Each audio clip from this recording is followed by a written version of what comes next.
whether Supreme Court made that decision or not, the impeachment court will proceed.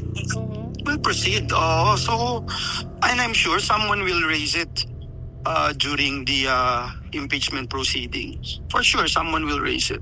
Diba? So, but we are sui generis ang impeachment court. So, we will proceed. So, these are all questions that will be raised, diba?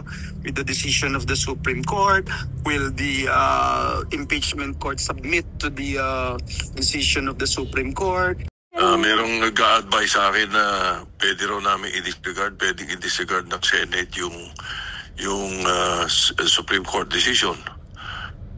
Because it tramples over the work of the Senate na kahiwalay.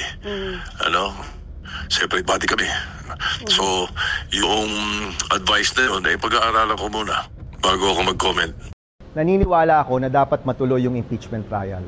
Yung mandato, tungkulin at kapangyarihan na nakasaad sa saligang batas ay nasa Senado at walang iba. Handa na kaming dinggin ang lahat ng ebidensya para makapagdesisyon ng patas bilang mga hukom, kaya dapat ituloy na yung impeachment trial.